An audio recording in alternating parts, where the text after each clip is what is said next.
Baik, bismillahirrahmanirrahim. Assalamualaikum warahmatullahi wabarakatuh. Waalaikumsalam warahmatullahi wabarakatuh. Innal hamdalillah nahmaduhu wa nasta'inuhu wa nastaghfiruhu wa na'udzu billahi min sururi anfusina wa min sayyiati a'malina. May yahdihillahu fala mudhillalah wa may yudlil fala hadiyalah. Wa asyhadu an la ilaha illallah wahdahu la syarikalah wa asyhadu anna Muhammadan abduhu wa rasuluh. Alhamdulillah rabbil alamin.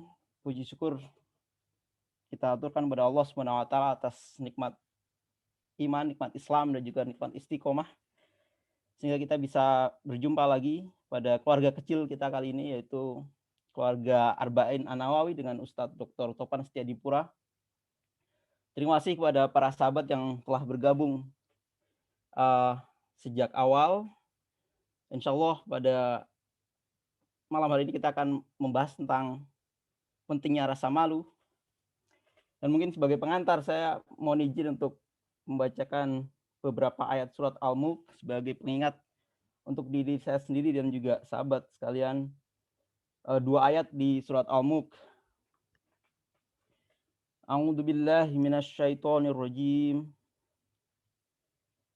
Tabarakalladzi biyadihil mulku wa huwa ala kulli syai'in qadir.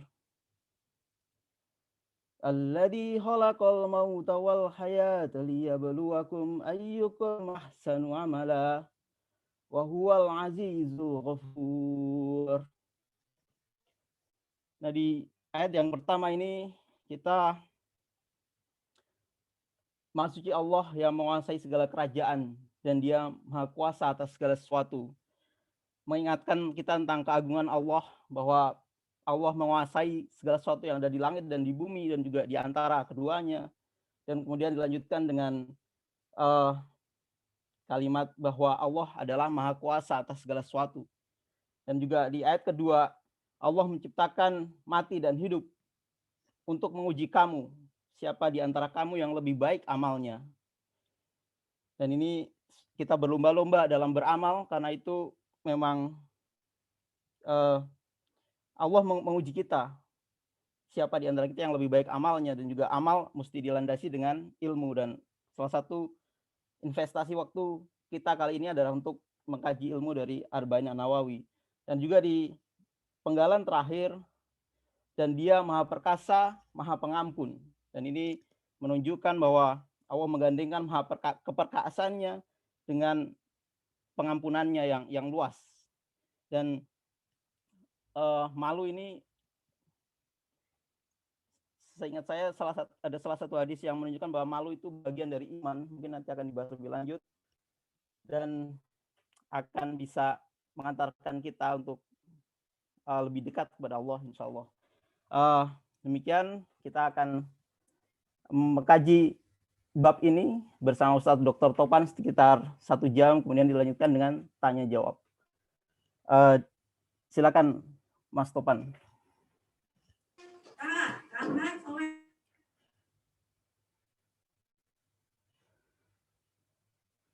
Masih di mute, Mas. Ya, Assalamualaikum warahmatullahi wabarakatuh. Waalaikumsalam warahmatullahi Alhamdulillah, alhamdulillahilladzi hadana li hada wa ma kunna linahtadiya laula an hadanallah. Allahumma shalli ala Muhammad wa ala alihi wa ashabihi ajmain. Ikhwas sekalian, alhamdulillah, insyaallah kali ini kita lanjutkan ya belajar kita dari Imam Nawawi rahimahullah dari buku beliau Riyadhus Shalihin. Alhamdulillah kita sudah sampai di bab atau di hadis yang ke-19 terakhir pekan lalu ya, dengan tema ihfadillah yahfadka, ya, jagalah Allah maka Allah akan menjagamu. Ya, semoga tentu insya Allah banyak pelajaran dari hadis 19 dan juga hadis-hadis sebelumnya. Ya, ya singkat aja mungkin sebagaimana yang seperti disampaikan di tulisan, bagaimana Imam Nawawi mengingatkan ya bahwa tawakal kepada Allah tidak berarti menghilangkan kita untuk mencari sebab-sebab kesuksesan atau menghindari sebab kegagalan. Ya. Artinya kalau ingat pekan lalu ya Imam Nawawi mengambil pelajaran dari kisah Nabi Musa alaihissalam. Ya, Nabi Musa dengan tentu tawakal yang luar biasa, tapi tetap ketika mau ditangkap Fir'aun tidak ngajago ya orang Sunda bilang, tidak nunggu lalu mengatakan saya bertawakal kepada Allah, mana Fir'aun kalau mau datang sini saya ladeni. Tapi ternyata Nabi Musa pergi dengan pengikutnya, ya. Bahkan akhirnya sampai di ujung laut dan terjadi mukjizat yang kita semua telah ketahui, ya. Dan tawakal Nabi Musa malah luar biasa tawakalnya ketika umatnya, ketika pengikutnya takut karena sudah melihat Fir'aun, ya, dan umatnya berkata kepada Nabi Musa, inna lamudrakun, kita kayaknya akan ketangkep nih. Maka Nabi Musa alaihissalam mengatakan, kalla bal ma'iya rabbi sayahdini, tidak, tetapi Allah akan tetap berada bersamaku dan akan memberi petunjuk. Dan ini bentuk tawakal ketika memang tidak bisa berbuat apa yang lain lagi, ya, apa lagi, maka tetap yakin Allah pasti akan memberi pertolongan. Ya. Ketika pengikutnya merasa wah pertolongan dari mana ya, tapi tetap Nabi Musa saya dini bahwa Allah akan menolong saya dan terjadilah mukjizat yang tidak diduga-duga. Ya. Mungkin mengingatkan kita bahwasanya mukjizat para nabi itu biasanya terjadi di ujung usaha mereka. Jadi setelah usaha mereka yang optimal, ya usaha yang pol, barulah datang mukjizat dari Allah Subhanahu wa taala. Kali ini insya Allah kita coba masuk di yang terlihat betul ya, words hadisnya ya. Semoga tidak salah. Iya, Mas. Ya, hadis ke-20 ya. Kita di broadcast kita kasih judul kendalikan dengan rasa malu. Artinya mengendalikan apa yang kita lakukan dengan rasa malu. Nah, di sini kita kasih judul al-haya minal iman. Bahwa rasa malu adalah bagian dari iman. Ya. Masuk di matan hadisnya an Abi Mas'ud Uqbata bin Amrin al-Ansari, atau bacanya Uqbah ibn Amr al-Ansari al-Badri. Jadi kunyahnya Abu Mas'ud, namanya Uqbah, nama bapaknya Amr, ya, nama nisbat terhadap golongannya disebut al-Ansari. Jadi bukan muhajirin tetapi Ansar al-Badri. Dan nisbatnya juga namanya disebutnya al-Badri. Ya, nanti kita lihat ada penyampaian Ibnu Hajar al-Haytami tentang isbat atau nisbat, bukan isbat ya maaf, nisbat terhadap al-Badri ini. Radhiyallahu anhu, semoga Allah meridhoi beliau. Ya, ini doa kita kepada para sahabat. Qala Abu Mas'ud Uqbah berkata, qala Rasulullah sallallahu alaihi wasallam, bersabda Nabi kita Muhammad sallallahu alaihi wasallam. Firman Nabi kita SAW, ya, kalimat nubuwah yang menjadi pelajaran kita kali ini adalah inna, sesungguhnya, mimma adrokan nas, di antara hal yang didapati manusia, min kalamin nubuwatil ula, dari ucapan atau perkataan nubuwah al-ula yang terdahulu, ya, para nabi-nabi terdahulu adalah perkataan idza tastahi fasna ma syi'ta, jika tidak malu maka fasna, kerjakan apa yang kamu suka. Ya, jadi kalimat nubuwah yang diwariskan para nabi hingga ke kita adalah kalimat ini, ya, berdasarkan informasi dari Nabi kita Muhammad SAW. Idza lam tastahi, jika kamu tidak malu, fasna ma syi'ta, kerjakan apa yang kamu suka. Nah, hadis ini insya Allah yang akan kita pelajari, ya, akan kita bahas, ya, dari Imam Nawawi, dan seperti biasa karena Imam Nawawi tidak terlalu banyak dalam bab ini, kita tambahkan dari buku Fathul Mubinnya Ibnu Hajar al-Haytami. Hadisnya rawahu al-Bukhari, diriwayatkan oleh Imam Bukhari, ya. Jadi di sini Bukhari tidak bersama Imam Muslim yang disebutkan oleh Imam Nawawi. Penjelasan hadis sebelum masuk ke komentar atau syarah Imam Nawawi, di sini kita tambahkan dari Fathul Mubin tentang penjelasan Ibnu Hajar al-Haytami. Ya. Di sini kembali tentang nisbat beliau yang kedua yaitu Al-Badri. Al-Badri artinya Badar ya. Al-Badar. Imam Ibnu Hajar Al-Haythami menyebutkan nisbatan ila Badrin. Nisbat kepada Badar ya, yang kita kenal dengan nama perang Badar. Tetapi beliau sebutkan sakanan. Sakanan artinya sebagai tempat awal, tempat berasal beliau ya. Jadi misalnya nisbatan ila Badrin sakanan ya. Karena berasal dari Badar, daerah Badar. Dan perang Badar disebut Badar karena terjadi di daerah Badar ya, di daerah Badar ya. Kalau lebih jauh lagi, sebagian ulama misalnya Yasir Qadhi ketika menerangkan tentang perang Badar menyebutkan sejarahnya Badar itu disebut, daerahnya disebut Badar juga karena ada seseorang bernama Badar yang membuat sumur di situ dan akhirnya itu menjadi daerah yang menjadi sebuah daerah yang dikenal dengan nama orang yang bikin sumur di situ, artinya menggali sumur di Badar tersebut. Ya. Jadi menurut Ibnu Hajar Al-Badri karena dia berasal dari Badar. Ya, misalnya Pak Wisnu misalnya ada sini yang berasal dari Semarang itu misalnya bisa dinisbatkan Wisnu Al-Semarangi misalnya. Ya. Maksudnya nisbatnya itu karena asal daerahnya. Bukan karena hadir dalam perang Badar bersama Rasulullah Sallallahu Alaihi Wasallam, bukan karena ikut dalam perang Badar bersama Rasulullah SAW. Alal asah, ini istilah para ulama mengatakan alal asah, yaitu pendapat yang dipilih oleh jumhur ulama, alladzi qala bihil jumhur, yang dikatakan jumhur dari dua pilihan. Kan pilihannya apakah Badrinya itu karena perang atau karena memang asalnya dari Badar. Ibnu Hajar mengatakan, jumhur mengatakan itu karena asalnya ya. Tetapi alladzi dzahaba ilaihi al-Bukhari wa Muslim wa ghairuhuma, tetapi pendapat dari Imam Bukhari, Imam Muslim dan selainnya, annahu syahidah, bahwasanya Uqbah memang ikut perang Badr. Jadi Al-Badri di sini memang secara umum yang kita kenal penyebutan Badri ini karena orang itu ikut perang Badr.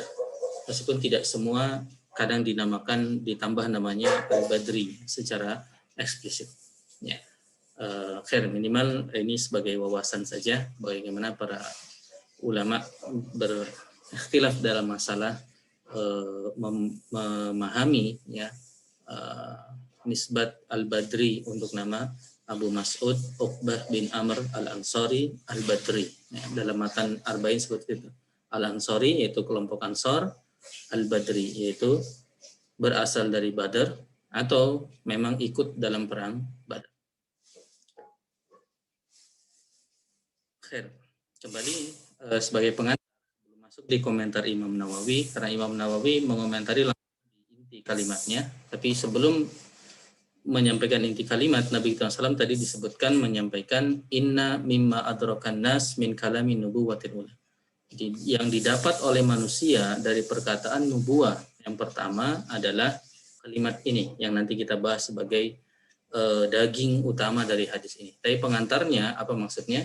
Ya, maka Imam Ibnu Hajar mengatakan Al-Haythami, yaitu maksudnya mimma ittafaqat alaihi syara'i. Jadi di antara hal yang disepakati oleh syariat-syariat para nabi semuanya, li'annahu, karena rasa malu atau keutamaan rasa malu itu ja'a fi aulaha, datang sejak awal nubuah, summa tataba'at baqiyatuha alaih. Kemudian yang setelahnya ikut ya dengan ajaran untuk mengajarkan rasa malu. Falhaya, maka rasa malu itu lam yazal fi syara'i al-anbiya al-awwalin. Maka malu itu selalu ada dalam ajaran para nabi sejak awal, mamduhan ma'muran, sebagai hal yang mamduh, yang terpuji, ma'muran, dan juga diperintahkan bihi. Lam yunsakh fi syar'i, jadi tidak dinasakh, tidak dihapuskan dalam syariat para nabi sejak awal sampai sekarang, yaitu ajaran untuk memiliki rasa malu. Ya. Ini pengantar yang dimaksud dari inna mimma adrakan nas min kalamin nubuwatil ula. Ya. Bahwasanya di antara perkataan yang didapat manusia dari perkataan nubuwah yang pertama, maksudnya memang ajaran rasa malu, untuk memiliki rasa malu dan menjadikan rasa malu sebagai kendali dalam tindakan kita, itu sudah diajarkan sejak nubuwah yang pertama dan ada terus. Dan tentunya juga di syariat Nabi kita Muhammad SAW ya, sebagian dalam hadis ini dan hadis-hadis lain yang nanti kita dapat. Nah, ini perkataan Imam Nawawi. Jadi komentar Imam Nawawi langsung ke kata utamanya, qauluhu sallallahu alaihi wasallam. Perkataan bersabda Nabi kita Muhammad SAW, idza lam tastahi, jika lam tastahi, jika kamu tidak malu, fasna ma syi'ta. Ini kan kalimat utamanya. Jadi perkataan Nabi kita SAW, idza lam tastahi, jika kamu tidak malu, kerjakan apa yang kamu ma'nahu, maknanya adalah idza aradta fi'la syai'in, jika kamu hendak mengerjakan sesuatu, ya, fa in kana mimma la yastahi min fi'lihi min Allah, jika apa yang kamu lakukan itu merupakan hal-hal yang la yastahi min fi'lihi min Allah, yang tidak membuat kamu malu ketika mengerjakannya dari Allah SWT.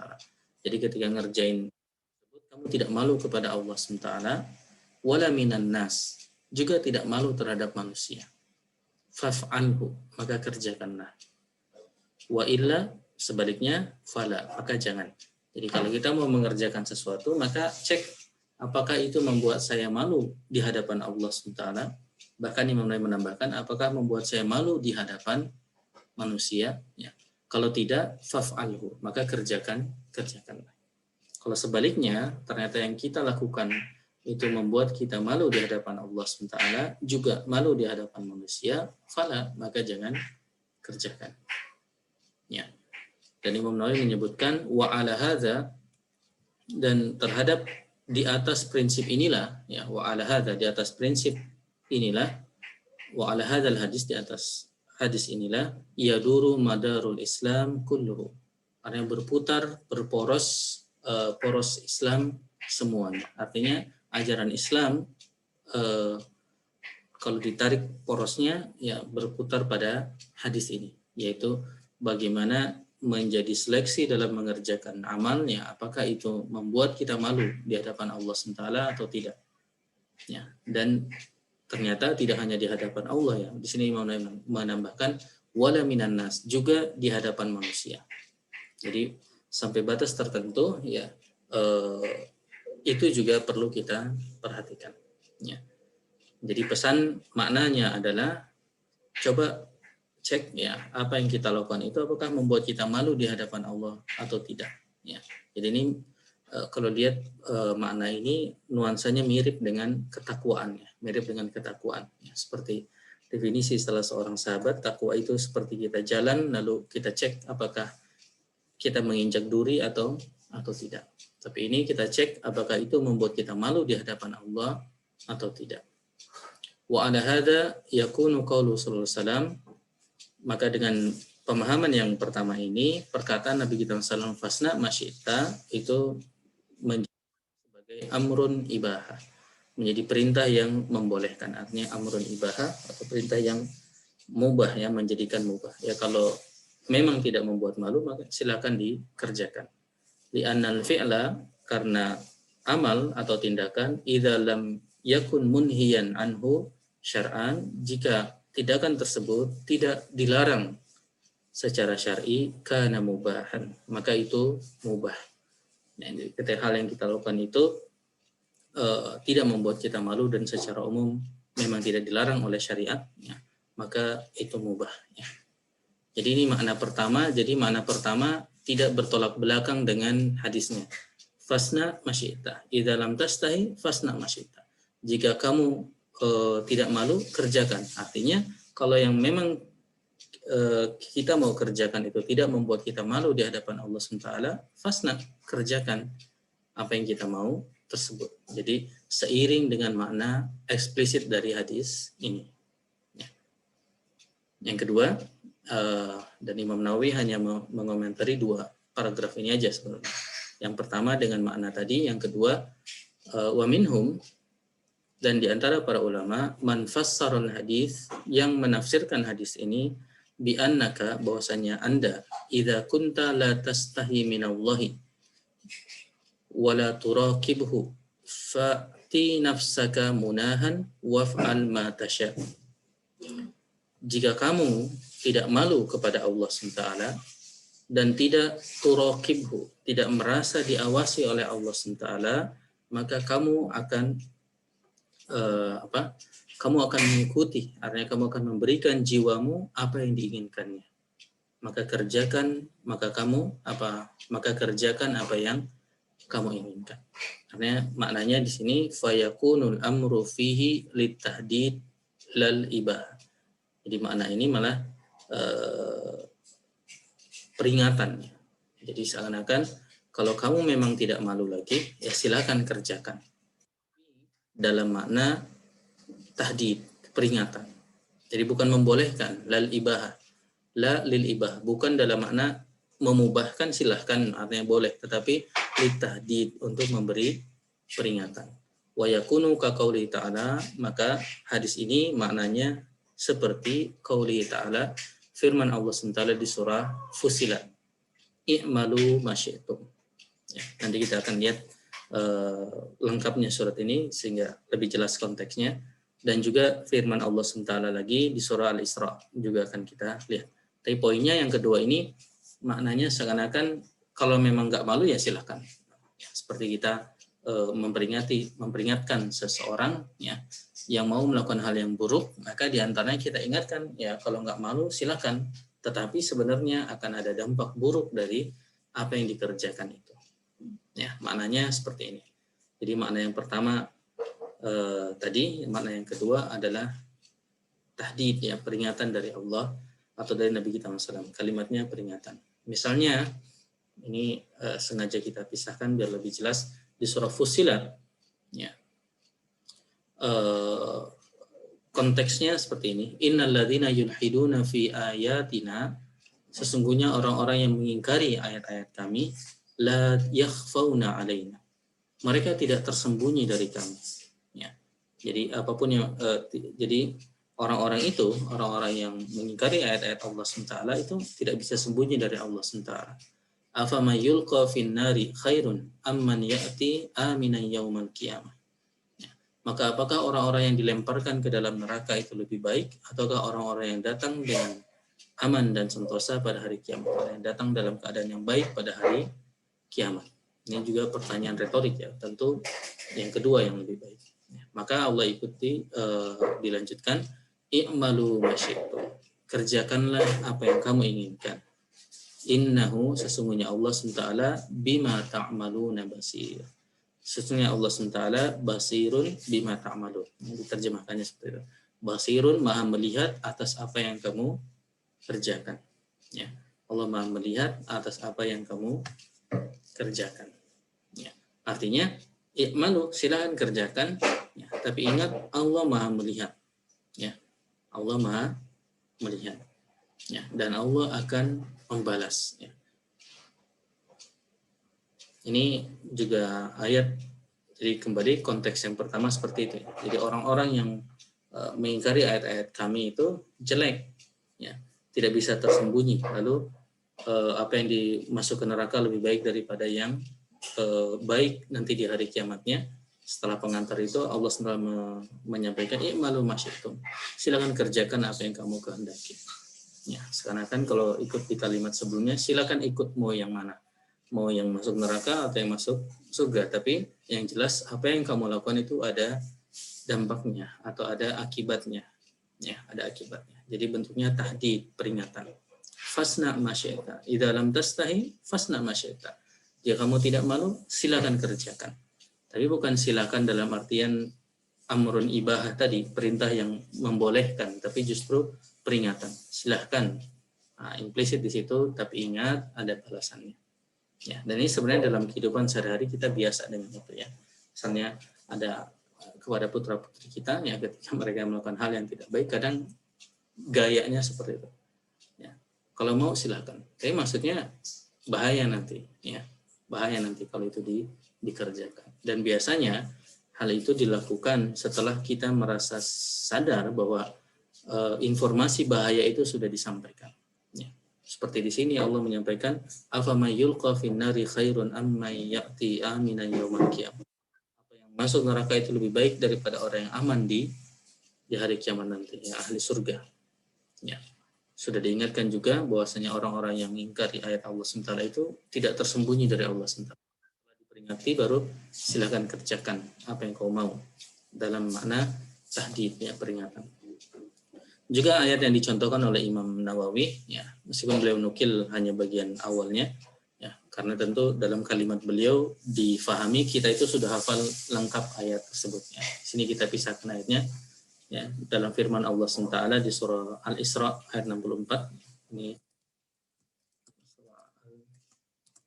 surah ayat 64, ya, wastafziz man istata'ta minhum bisautika, dan perdayalah siapa yang kamu sanggupi di antara mereka dengan ajakanmu, ya, bisautika, dengan suaramu, atau isi terjemahkan dengan ajakanmu, wa ajlib alaihim, dan kerahkanlah terhadap mereka pasukanmu, bi khailika, pasukan berkuda, wa rajilika, pasukan yang berjalan kaki, wa syarikhum fil amwali wal auladi wa'idhum, ya, dan berserikatlah dengan mereka pada harta dan anak-anak, dan berilah janji kepada mereka.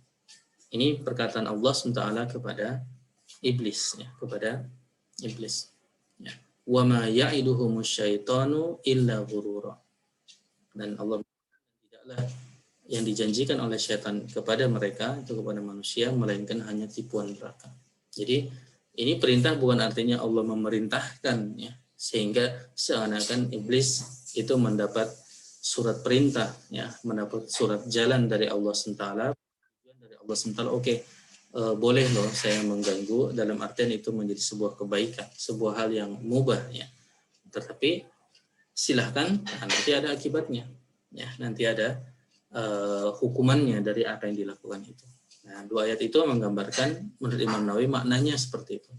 Fasna masyita maknanya seperti perintah Allah di surah Al-Isra ini, wastafziz man istata'ta. Ya, perdayalah. Tapi maknanya perdayalah, awas nanti ada hukumannya. Ya. Khair, itu makna yang kedua. Di sini mungkin untuk memperjelas, Ibnu Hajar Al-Haytami menambahkan makna tahdid tadi, peringatan tadi, maknanya ai fa innaka satujazi alaihi, maka sesungguhnya kamu satujazi, akan dibalas alaihi, ya, atas tindakanmu itu. Jadi implisit di situ ada perkataan fasna masyi'ta fa innaka satujazi alaihi, maka kamu akan dibalas atas apa yang kamu kerjakan itu. Ya, fahuwa amrun tahdid wa wa'id, maka itu adalah peringatan, ya, ancaman dari Allah SWT, liman tarakal haya, bagi orang yang meninggalkan rasa malu. Silahkan gak usah malu, tapi ingat nanti kamu akan dibalas, ya. Sama Ibnu Hajar Al-Haytami juga memisalkan di ayat tadi, i'malu ma syi'tum, ya, di surah Fussilat ayat 40. Tentu dengan penuh kesadaran, sangat mungkin Ibnu Hajar juga membaca syarahnya Imam Nawawi, ya, karena Ibnu Hajar datang setelah Imam Nawawi. Lalu Ibnu Hajar pun menambahkan beberapa hadis terkait keutamaan rasa malu, ya. Saya sebutkan fa'ulima, maka diketahui annal haya min asyrafil khisal. Nah, ini perkataannya Ibnu Hajar Al-Haytami. Ya, Imam Nawawi yang sebagai guru utama kita, perkataannya sudah dengan dua tadi, ya, dua makna tadi. Fasna masyita, dalam artian kalau memang hal itu tidak memalukan, silakan kerjakan. Artinya perintah yang membolehkannya, yang mubah, amrun mubah. Yang kedua sebaliknya, perintah dalam makna peringatan. Kalau nggak malu silakan kerjakan, tapi awas nanti dibalas. Ya, itu penjelasan Imam Nawawi terhadap hadis ini. Dan sama juga Ibnu Hajar Al-Haytami menjelaskan hal tersebut. Hanya Ibnu Hajar ada beberapa tambahan yang kita tambahkan di sini. Di antara Ibnu Hajar mengatakan fa'ulima, maka diketahui annal haya min asrafil khisal. Rasa malu adalah di antara sifat yang baik, wa akmalil ahwal, dan kondisi yang juga sempurna. Wa min sama, beliau menyebutkan juga menekankan hadis Nabi kita SAW. Ya, hadis lain adalah al-haya'u khairun. Al-haya khairun. Rasa malu adalah kebaikan. Kulluhu, semuanya. Ya, kalau kita baca seperti itu, al-haya'u khairun kulluhu. Rasa malu itu kebaikan semuanya. Ya, jadi rasa malu itu semuanya kebaikan. Al-haya la ya'ti illa bi khair. Rasa malu itu tidak datang, artinya tidak menyebabkan illa bi khair, kecuali kebaikan. Ya. Jadi al-haya khairun kulluhu. Al-haya la ya'ti illa bi khair. Jadi rasa malu itu kebaikan semuanya. Ya.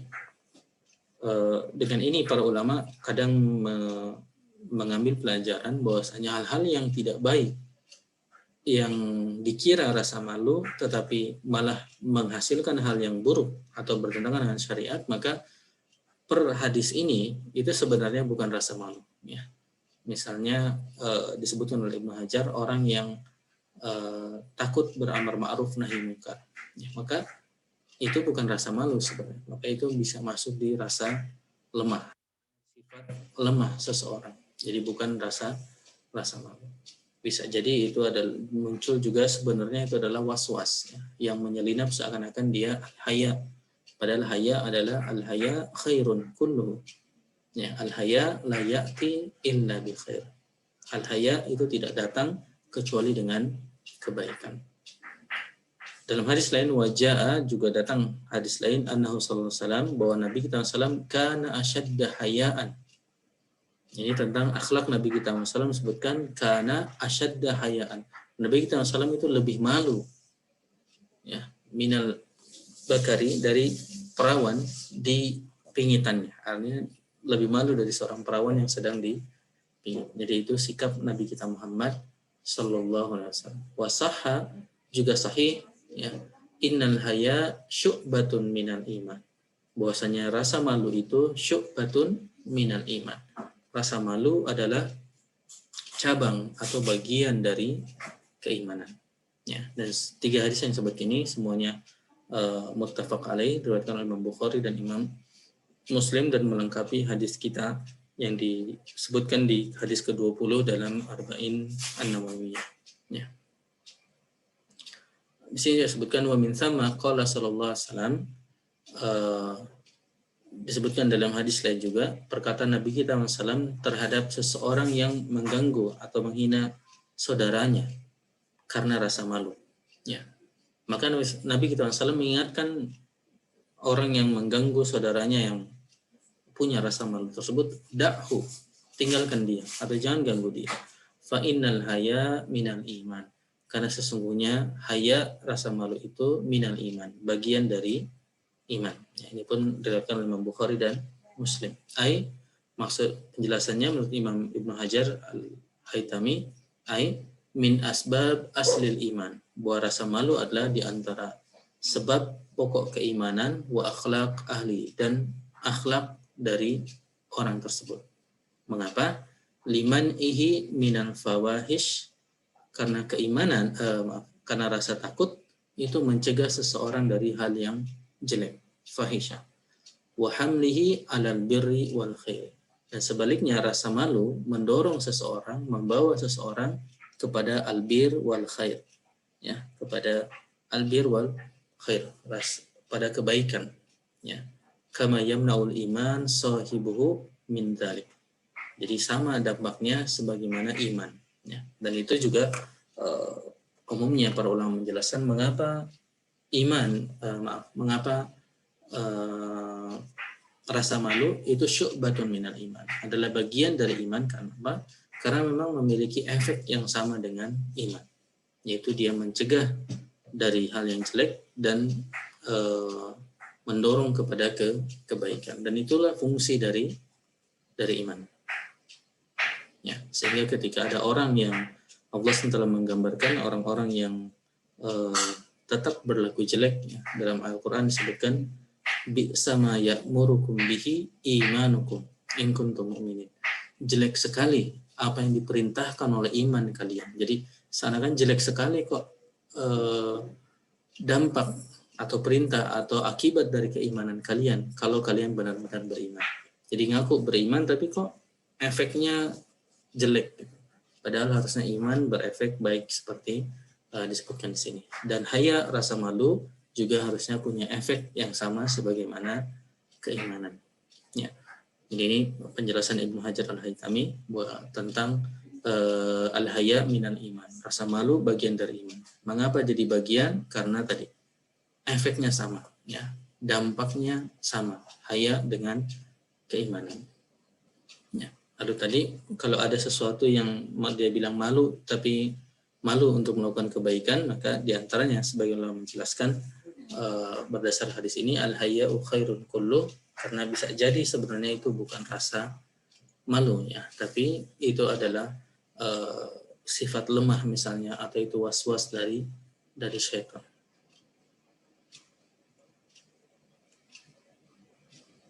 Ya.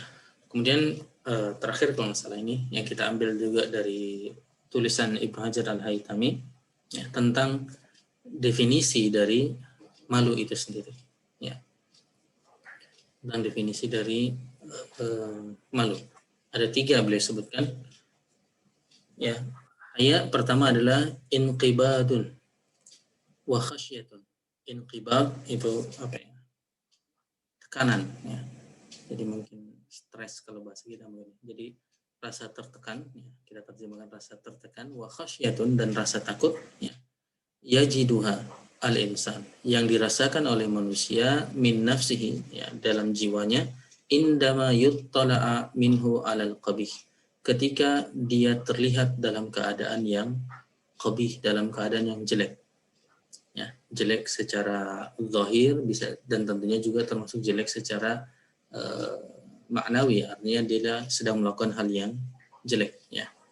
Jadi definisi pertama ini, jadi rasa yang muncul, ya, rasa tertekan dalam jiwa seseorang ketika dia terekspos, ya, terlihat oleh orang lain dalam keadaan yang jelek. Dan ini pada dasarnya bagus, ya, daripada orang sudah tidak punya rasa malu, artinya terlihat melakukan maksiat pun dia tidak malu, ya.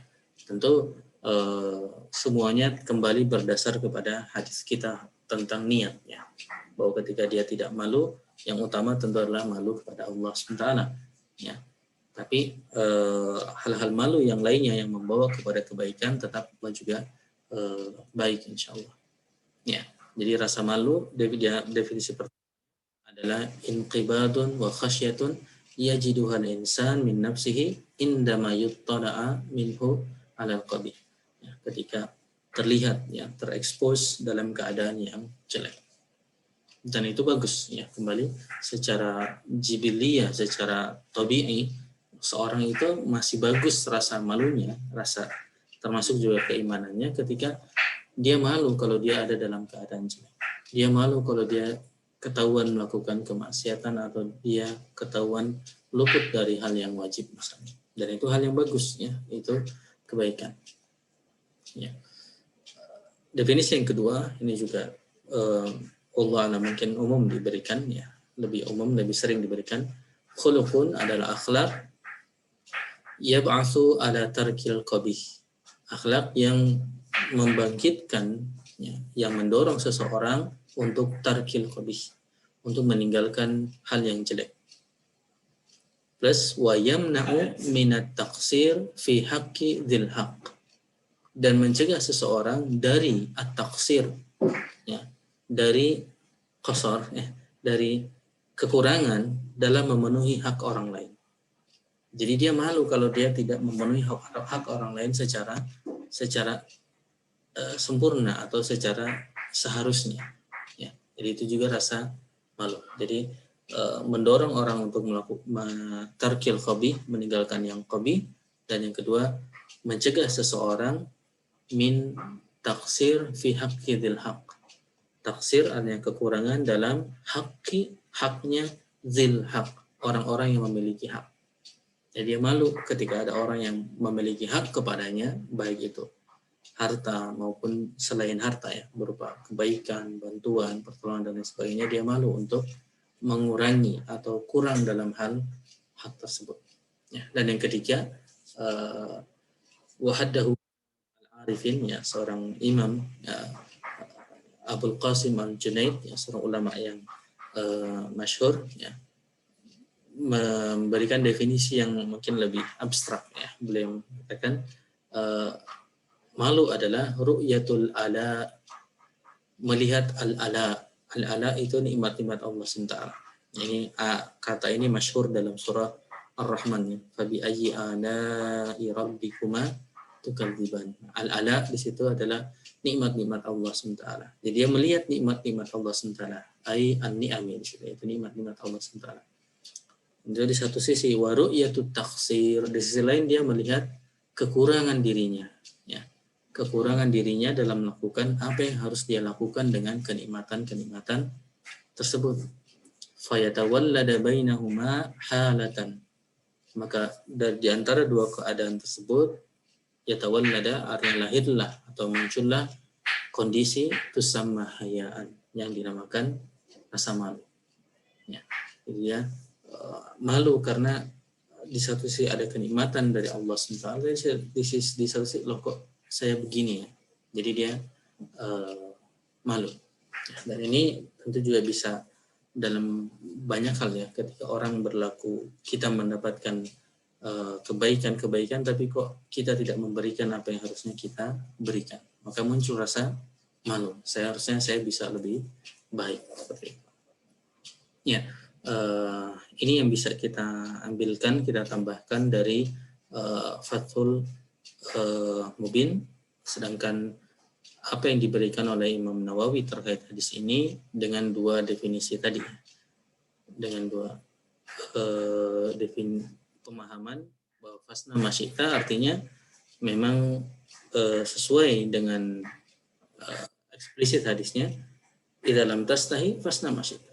Kalau kamu tidak malu, artinya yang mau kerjakan itu memang tidak membuatmu malu kepada Allah, juga kepada manusia, fasna. Kerjakan masyita, apa yang kamu inginkan. Ya. Jadi amrun ibahah. Ya. Perintah membolehkan untuk mengerjakan, karena memang tidak dilarang, tidak membuat malu di hadapan Allah SWT dan di hadapan manusia. Makna yang kedua, dalam makna tahdid, peringatan. Artinya, silahkan kerjakan, ya, dan implisit di situ maknanya sebenarnya, tapi ingat nanti ada balasannya. Silakan kerjakan, tapi awas nanti ada balasannya. Jadi sebenarnya perintah untuk tidak mengerjakannya, tidak mengerjakan. Aslinya fasna masyita, artinya jangan seperti itu, jangan mengerjakan apa yang kamu mau tanpa memperhatikan apa penilaiannya di hadapan Allah atau juga penilaian di hadapan manusia. Ya. Sebagian lagi Ibnu Rajab Al-Hambali memaknai makna lainnya bahwa ini adalah kabar, ya, seiring dengan makna yang kebalikan dengan makna aslinya, yaitu kabar bahwasanya fasna masyita artinya orang-orang yang tidak punya rasa malu itu akan mengerjakan apa yang dia inginkan, akan mengerjakan apa yang diinginkan, dan itu tentu bahaya atau tidak baik. Demikian ikhwas sekalian, apa yang bisa kita baca terkait dengan hadis ini dari syarah Imam Nawawi, dan kita tambahkan dari syarah Ibnu Hajar Al-Haytami. Semoga kita mengambil pelajaran dari kalam atau kalimat Nabi kita Muhammad SAW ini. Inna mimma adrakan nas min kalamin nubuwatil ula, di antara hal yang didapat manusia dari perkataan nubuah yang pertama adalah idza lam tastahi fasna ma syi'ta. Jika tidak malu, maka kerjakan apa yang kamu suka, kerjakan apa yang kamu inginkan, ya, dengan pemahaman yang tadi telah kita baca dari para ulama kita. Ya, semoga apa yang kita pelajari berkah, ya, membantu kita untuk mengamalkannya. Ya. Demikian mungkin alhamdulillah wassalatu wassalamu ala rasulillah. Saya kembalikan ke Pak Moderator, Kang Vektor. Silakan Kang Vektor. Baik, terima kasih Mas Topan atas penjelasannya terhadap hadis ini. Kemudian kita masuk ke sesi tanya jawab. Silakan Bapak dan Ibu, sahabat sekalian yang ingin bertanya, bisa langsung dengan mikrofon atau juga bisa dengan chat. Silakan. Mau menambahkan atau juga ya menambahkan materi kali ini? silakan.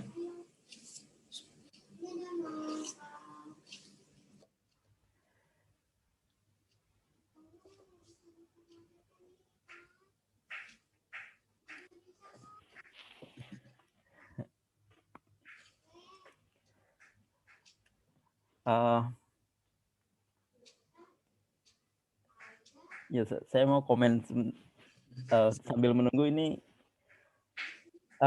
tentang rasa malu itu apakah tidak apakah tidak tergantung kepada aturan yang berlaku ya? Contohnya adalah tentunya budaya malunya orang Barat itu beda dengan malunya orang Indonesia, orang Timur, orang Jawa itu. Artinya sebenarnya mereka mungkin dalam hal pakaian, berpakaian seperti itu mungkin tidak malu karena memang budayanya seperti itu. Nah, yang menarik di sini adalah rasa malu ini ada sejak syariat nabi terdahulu, dan setiap nabi itu punya syariat, dan syariat itu berangsur-angsur menjadi sempurna dengan syariat Nabi Muhammad. Nah, berarti kan beda-beda ya Mas, rasa malu di syariat Nabi Muhammad, kemudian rasa malu di syariat Nabi sebelum Nabi Muhammad, dan sampai Nabi yang pertama. Nah, itu bagaimana Mas? Apakah ada yang salah dengan jalan pemikiran seperti ini? Ya, diskusi yang menarik, mungkin teman-teman bisa saling menambahkan juga. Yang jelas pertama mungkin kita coba jawab dari beberapa hal. Pertama, memang syariat mengajarkan kita selain malu kepada Allah SWT juga malu kepada manusia, sebagaimana tadi eksplisit disebutkan oleh Imam Nawawi, malu kepada manusia. Dan memang secara umum ada kebiasaan-kebiasaan di beberapa umat ya, atau di beberapa daerah yang itu khas di daerah tersebut ya. Islam pun mengajarkan kita untuk menghormati kebiasaan tersebut ya, selama tidak bertentangan dengan syariatnya, selama tidak bertentangan dengan syariat. Mungkin ada hal-hal yang sifatnya adab lah ya, istilah kita mungkin adab orang Jepang yang pas kita ada di sana, kita juga setelah tahu adab tersebut merasa malu kalau kita tidak ikut kepada adab tersebut ya. Dan kalau kita tidak mengerjakan, memang kita istilahnya akan berdampak dicap jelek oleh mereka, dicap tidak sopan misalnya. Maka tidak apa-apa kita mengikuti hal tersebutnya. Kata kuncinya kembali selama tidak bertentangan dengan syariat ya. Misalnya malu kalau tidak gabung nomikai misalnya, minum bir. Nah, itu tentu bukan malu itu ya. Dan adab seperti itu malah kita harus punya garis yang jelas. Kita tidak mau untuk seperti itu. Bahkan sebaliknya, kita tidak malu untuk mengatakan siapa kita dan apa aturan yang kita ikuti ya. Atau mungkin Allah alam di beberapa daerah ada yang mewajibkan kita berpakaian tertentu yang melanggar syariat, maka di situ kita tidak boleh malu ya, harus menyampaikan prinsip kita, apa yang kita ikuti ya. Jadi kembali pada dasarnya syariat mengajarkan dan menghormati kearifan lokalnya. Istilah syariat kita adalah urf ya. Urf, kearifan lokal itu dihormati ya, dan diajarkan untuk mengikuti itu selama tidak bertentangan dengan syariatnya, selama tidak bertentangan dengan syariat, dan tentu tidak mengangkat dia ke posisi seperti syariat ya. Ketika pun tidak bertentangan ya tetap dia urf saja, kebiasaan saja. Lalu kembali tadi bahwa ini mungkin lebih jauh, mengapa orang bisa beda-beda ya. Ini lebih jauh dan lebih jawabannya lebih mungkin kemana-mana ya. keimanan kita mengajarkan kita bahwasanya para nabi itu dikirim ke semua umat. Ya. Anda lupa ayatnya apa? Walaqad arsalna fi kulli ummatir rasula. Ya, bahwasanya Allah SWT mengatakan telah diutus rasul kepada setiap umat. Dan sebenarnya misalnya orang Indian, orang Eropa, sebenarnya mereka pun ikut kepada ajaran Nabi dulunya. Tapi dia terkikis dan akhirnya mereka punya kebiasaan yang ada sekarang. Ya. Dan poinnya adalah kebiasaan yang ada sekarang itu tidak given dari awal. Yang given dari awal justru adalah kebiasaan fitrah mereka sebagai manusia, yang mereka itu harusnya malu kalau misalnya terlihat auratnya. Ya. Mereka harusnya, wanita itu malu kalau kemana-mana pakai bikini misalnya. Tapi budaya itu dibuat, ya. Dan mungkin bisa ditambahkan ya supaya lebih, dan memang begitu ada. Budaya itu dibuat secara bertahap agar memang seperti itu, ya, agar memang semakin hilang rasa malu, semakin hilang rasa malu. Ya. Termasuk di Indonesia budaya itu mungkin tanpa terasa dulu orang kos campur dalam satu rumah itu sebenarnya tabu, ya, tabu. Jadi namanya kos itu ya nggak boleh gabung, nggak boleh campur. Ada dalam satu induk semang itu ada laki-laki dan perempuan, ya, mahasiswa dan mahasiswi. Tapi lama-kelamaan budaya itu berubah. Sekarang tidak malu lagi, ya, tidak tabu, ya. Ada orang kos di dalam satu atap, ya. Beberapa tahun lalu, ya, ketika ada senior yang postdoc di Malaysia, ya, beliau mengabarkan ada aturan tidak boleh satu atap itu satu gedung gitu. Orang-orang yang memang tidak muhrim tadi, ya. Jadi poinnya adalah bahwa budaya itu sebenarnya asalnya mereka pun alal fitrah, ya, fitrah, dan juga sebagaimana dakwah para rasul yang datang kepada mereka. Kok bisa beda-beda? Ya demikianlah terjadi perubahan, terjadi pengikisan nilai-nilai nubuah yang sebenarnya dulu pernah sampai kepada mereka atau setidaknya pernah didakwahkan kepada mereka, tetapi berubah. Kok bisa berubahnya sampai sebenarnya tidak terlihat sama sekali? Wallah alam, di antara penjelasan menarik adalah bagaimana berubahnya Bani Israel dalam 40 hari saja. Bani Israel yang pengikut Nabi Musa ikut kepada Nabi Musa, menyaksikan mukjizat yang luar biasa, ya, mukjizat luar biasa bersama Nabi Musa, ditinggal oleh Nabi Musa 40 hari, itu cukup membuat mereka kembali menyembah kepada berhala. Artinya jangan sampai di hari ke-41 kita mengatakan, wah, jangan-jangan memang yang benar itu mereka bawaannya bahkan pakai istilah kodratnya, memang mereka pengennya seperti itu. Enggak, 40 hari sebelumnya mereka itu orang yang bertauhid, ya, tidak menyembah berhala, tetapi terjadi perubahan karena ada yang merubah, ya, ada Samiri yang merubah. Nah, peradaban ini pun berubah karena ada orang yang merubah.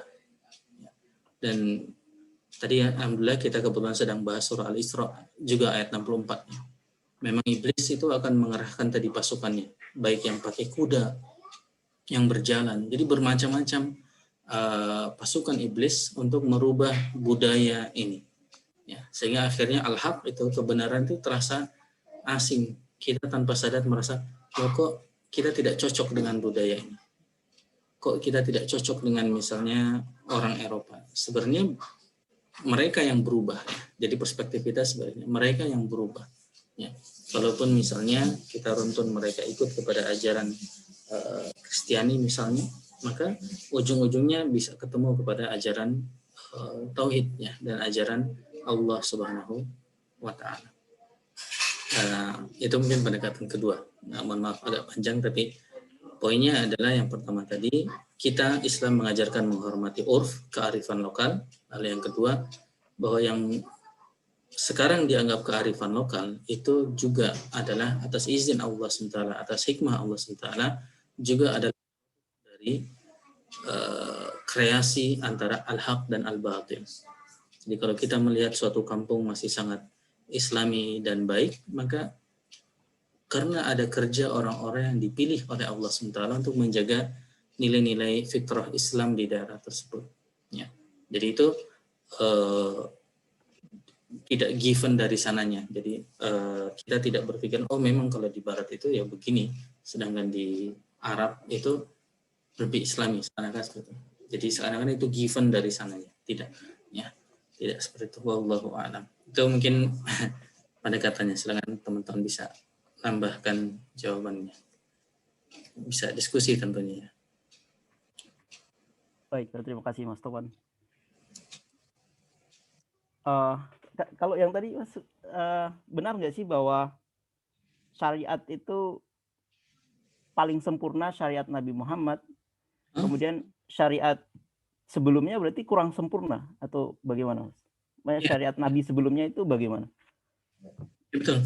Artinya di antara bentuk kesempurnaannya adalah tentu statementnya benar ya, bahwa syariat yang paling sempurna adalah syariat yang terakhir, yaitu syariat kepada Nabi kita Muhammad Sallallahu Alaihi Wasallam. Ya.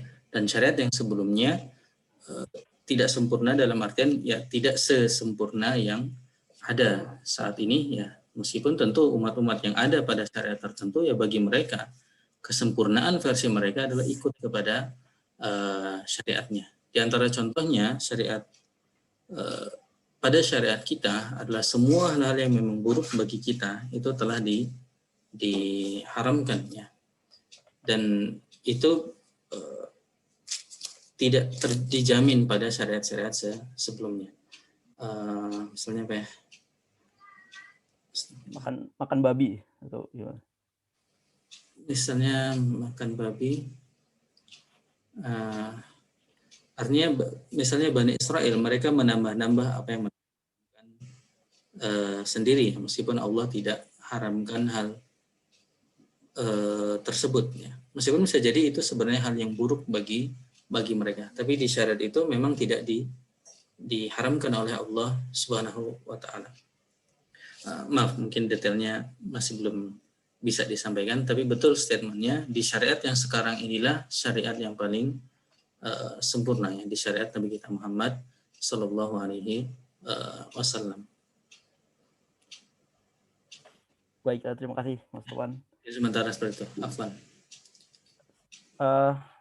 Soalnya di chat box ada pertanyaan dari Kang Rahmat.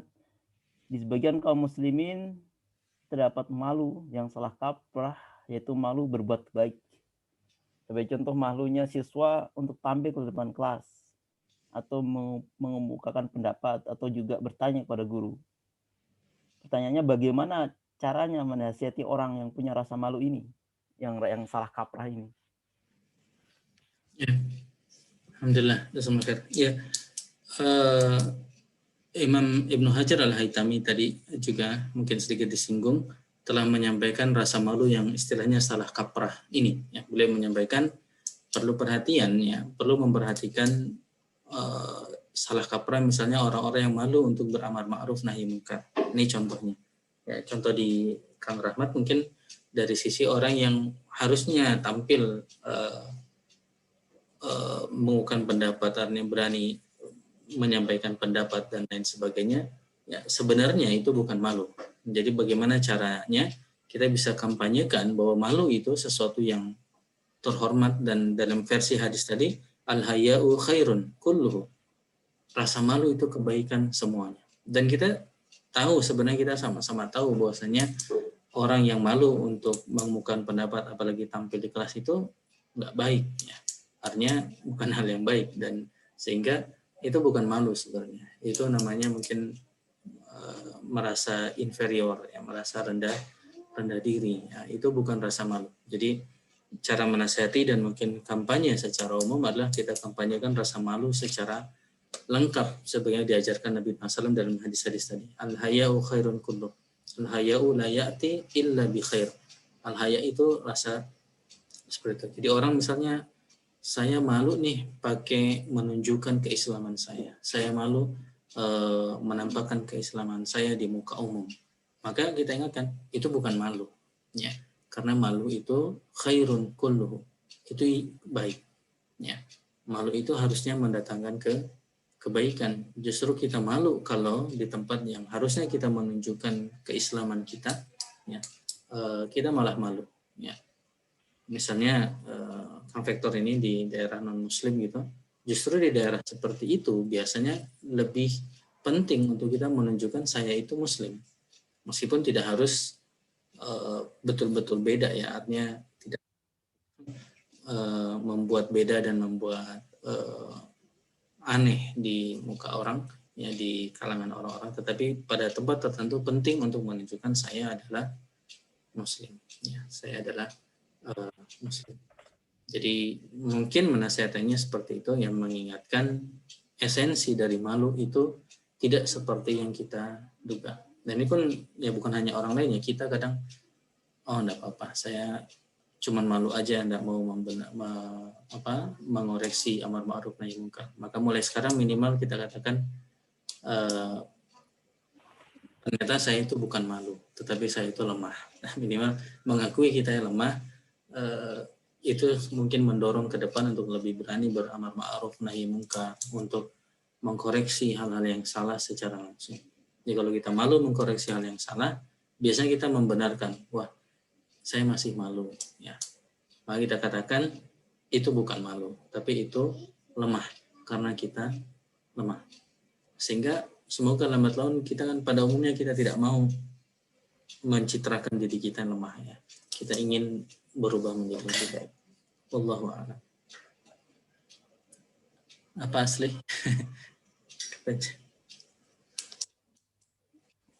Baik, terima kasih Mas Topan. Ini gimana nih saudara Asli? Terlalu enggak jazakallah Kang Topan. Tadi mau nanya terus pas banget sudah dijawab oleh Kang Topan, ya. Maksudnya pertanyaan tuh gini, kalau misalnya kita bukan kita malu menunjukkan keislaman, ya, tapi kita sudah tunjukkan kita Islam gitu, tapi kita malu kalau kita berbuat salah. Jadi malu kalau misalnya kita berbuat jelek, akhirnya dianggap Islamnya jelek gitu. Ya, tapi tadi yang saya tangkap dari Kang Topan adalah, ya, mungkin itu bukan malu, tapi itu adalah kelemahan diri kita aja. Allah. Jadi sudah terjawab, Kang. Insyaallah. Ya, jazakallah. Saya nggak sengaja jawabnya, malah jadi pelajaran. Jazakallah. Ya, silakan. Wisnu, mau nambahkan Pak Wisnu? Assalamualaikum Ustadz. Oh, Ardi, bertanya boleh Ustadz? Boleh. Oh, ya, ini Ustadz terkait rasa malu saat bersedekah nih Ustadz. Misalnya sedekah kan kadang ada yang misalnya di grup WhatsApp ada yang harus menulis nama dan juga nominalnya, atau saat dibagikan kertas lembaran harus menulis dengan pulpen nama dan nominalnya. Itu seharusnya sikap malu seperti apa sih Ustaz? Soalnya ada yang menulisnya kan dengan hamba Allah, dengan merasa malulah sedekah cuma seberapa gitu, atau ada yang berpendapat bahwa sedekah itu harus gimana ya, jadi jalan gitu. Oh, misalnya Bapak ini segini, oh saya ingin lebih baik atau lebih besar, atau seperti apa tuh Ustaz, menurut Ustaz seharusnya kita menghadapi saat ada sedekah seperti itu Ustaz? Ya. Terima kasih Ustaz. Ya, jazakallah. Kembali ini hal yang menariknya. Silakan teman-teman nanti bisa nambahkan. Kembali kita berpatokan kepada hadis tadi, al-haya'u khairun kullu. Haya itu kebaikan, ya. Sehingga minimal kita punya garis tebal bahwasanya kalau yang tadi kita klaim sebagai rasa malu itu membuat kita tidak sedekah pada akhirnya, baik dicatat ataupun tidak dicatat atau sebagainya, maka jelas itu bukan malu. Itu satu. Jadi itu garis yang jelas dulu, ya, bahwa kalau rasa malu itu ujung-ujungnya membuat kita tidak bersedekah, maka itu jelas-jelas itu bukan rasa malu. Lalu bagaimana kalau terkait dengan menampakkan siapa yang bersedekah? Saya sudah sedekah berapa? Secara umum, ya, untuk sedekah memang bagus dan tidak mengapa untuk menampakkan bahwa saya bersedekah sekian karena ada positif dari hal tersebut. Ya. Dan dalam sirah juga seringkali sahabat-sahabat menampakkan dia sudah sedekah berapa itu di muka orang, artinya tidak disembunyikan. Ya. Meskipun pada kasus lain, bagi sebagian orang mungkin dia ragu terhadap keikhlasannya sehingga dia menyembunyikannya. Jadi bagi orang-orang seperti itu tidak apa-apa juga dia merahasiakan dengan menggunakan hamba Allah. Dia merasa lebih mantap dengan itu, tidak apa-apa. Jadi kalau di dalam garis yang tadi, kembali kita patok dulu garisnya, kalau sampai apa yang kita klaim rasa malu tadi menyebabkan kita akhirnya tidak berinfak atau sampai mengurangi rencana infak kita yang awal, maka itu bukan malu. Mungkin itu was-was dari setan. Setan masuk kepada kita dan mengatakan bulan depan gimana nih? Untuk urusan kita gimana? Akhirnya kita tidak infak. Jadi sebenarnya itu bukan malu. Tapi kalau malu yang dimaksud malu yang membuat kita malu tampil kelihatannya, kembali sebenarnya itu juga bukan malu sebenarnya. Yang kita diskusikan adalah bagaimana kesiapan seseorang untuk menjaga niatnya, atau bagaimana kesiapan seseorang untuk selain berinfak, dia juga berharap ada pahala lain, yaitu menjadi contoh bagi orang lain. Jadi ada dua hal yang dia kejar, ya. Dia mau berinfak dan dia pun berharap itu bisa memotivasi orang lain yang mungkin masih enggan untuk berinfak, dan itu boleh. Ya.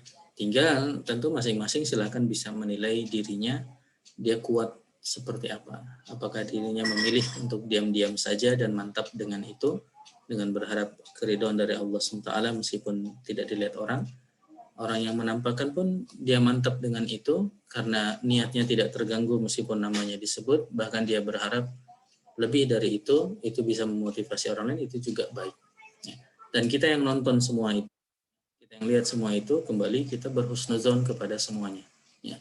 Yang infak dengan disebutkan, oh mungkin dia ngejar selain berinfak, dia juga ingin mendorong orang lain untuk berinfak. Orang yang pakai hamba Allah, ya mungkin itu pilihan dia untuk menjaga niatnya lebih mantap, dan itu oke. Ya. Yang masalah yang tadi yang di luar garisnya, tadinya mau infak malah nggak jadi karena ditiupkan klaim malu oleh setan, padahal itu bukan malu, ya. Padahal mikir besok gimana dan lain sebagainya. Wallahu a'lam. Dan kembali dalam kisah sirah Nabi kita Muhammad SAW, ya, biasanya memang orang-orang munafik yang meniupkan rasa serba salah. Artinya ada orang yang nyumbang banyak, apa komentarnya? Wah, ini cuman ingin sombong saja. Ada orang nyumbang sedikit, komentarnya, wah buat apa sumbangan sedikit? Artinya sebaliknya, jadi kita harus lawan kampanye seperti ini. Ketika nyumbang banyak disebut, ya, lalu komentarnya ini sombong. Ketika ada orang nyumbang sedikit, mungkin juga nggak bilang-bilang, dan wah ini kok orang nggak memotivasi orang lain, tidak ikut terlibat. Jadi selalu dikomentari negatif. Dan itu ya di dalam sirah itu adalah kerjaan orang munafik, ya, kerjaan orang munafik. Dan kembali sekarang pun mungkin kampanye setan dan bala tentaranya seperti itu. Orang yang mau nyumbang banyak disemprot dengan isu takabur, isu sombong, ya. Orang yang malu-malu disemprot, atau bisanya sedikit disemprot dengan ngapain cuman bantu segitu. Allahu a'lam. Ya. Jadi silakan. Seperti apa? Saya boleh. Monggo Pak Wisnu. Ya, baik, terima kasih. Assalamualaikum warahmatullahi wabarakatuh. Jadi ini mungkin Victor mungkin juga tahu juga, nanti tolong kalau ada yang salah dibenerin. Jadi gini, justru yang sulit tuh gini, Mas Topan. Seandainya ini kita itu ada orang yang dituakan dalam suatu organisasi, kemudian sehari-hari menunjukkan kesalehan, tapi qadarullah oleh Allah itu saya itu bisa ditunjukkan kesalahan-kesalahan yang fatal. Ya. Fatal banget lah, terutama karena terkait keuangan. Nah, seperti itu. Sudah diingetin waktu dialog tidak juga berubah. Kemudian sudah naik ke atasannya, kemudian pernyataannya adalah yang atasnya bilang kita doakan aja mudah-mudahan sadar yang terbaik dan sebagainya. Jadi padahal niat saya itu adalah ini tuh berbahaya karena akan membentuk sistem yang salah gitu. Yang akhirnya akan berimbas pada karakter-karakter yang menular ke dosen-dosen mudanya. Justru malah berbalik, kita dijadikan musuh, kemudian dihambat karirnya dan seterusnya. Nah, kayak gini itu gimana itu? Apakah memang di Islam ada strategi atau justru ya kita strateginya maksudnya gini loh, ada orang beranggapan ya udah kita itu diem aja melihat kemungkaran itu ya, nanti ketika jadi kepala atau pimpinan kita merubahnya. Kenyataannya tidak, orang yang mencapai seperti itu pun akhirnya malah terikut sistem ya, kata Pak Mahfud kan kayak gitu kan. Malaikat pun kalau masuk sistem yang jelek akan jadi jelek kan seperti itu. Saya nggak melebar kemana-mana ya, intinya seperti itu. Nah, gimana nih sebenarnya kalau petunjuk dari ulama-ulama terdahulu itu seperti apa ya, sehingga terus terang saya bimbang ini dalam memposisikan diri saya selanjutnya itu seperti apa diem aja ya udah diem supaya karirnya cepat, karena memang yang diem itu biasanya karirnya cepat ya kan. Diem itu maksudnya kata ini ya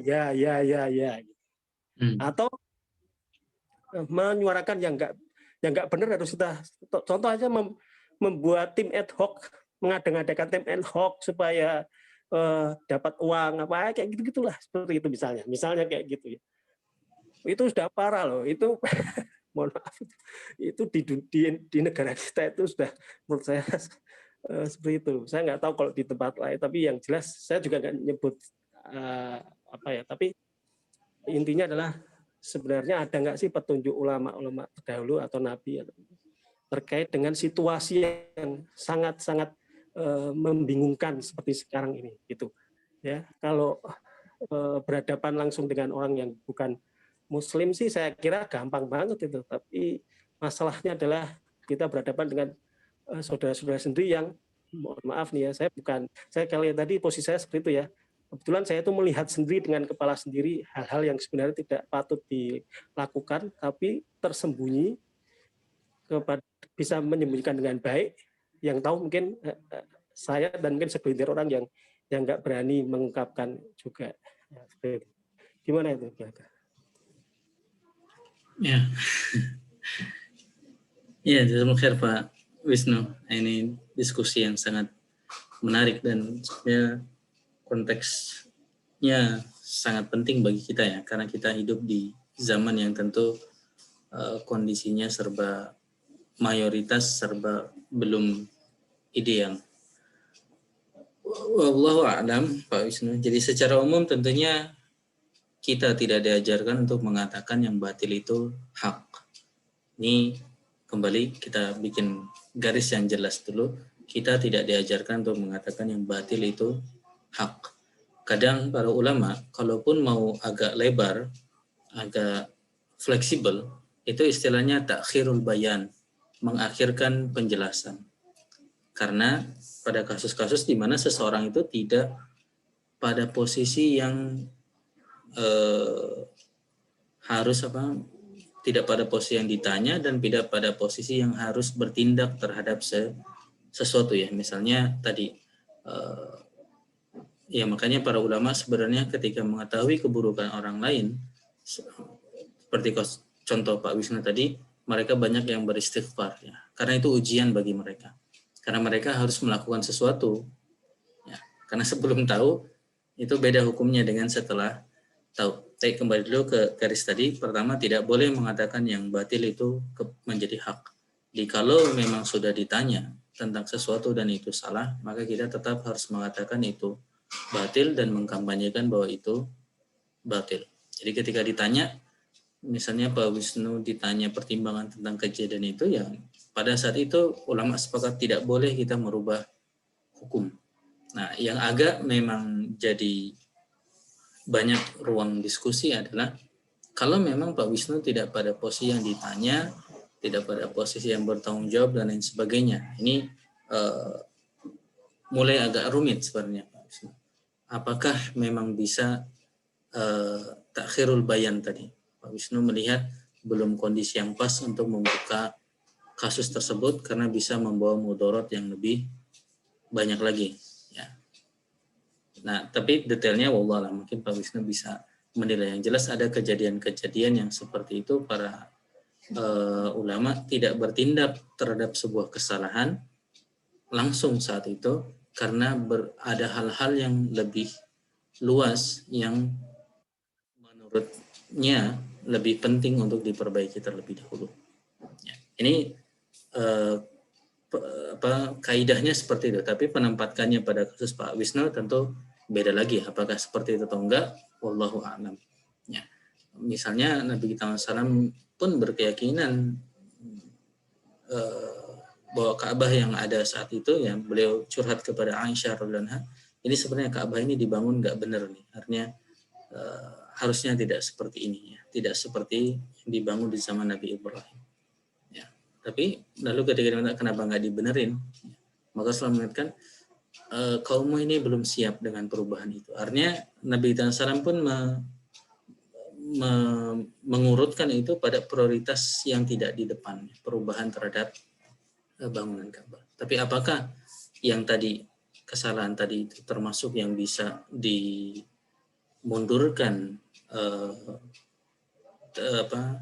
peringatannya atau tidak? Nah, kembali itu wallahu a'lam, Pak Wisnu bisa menilai sendiri.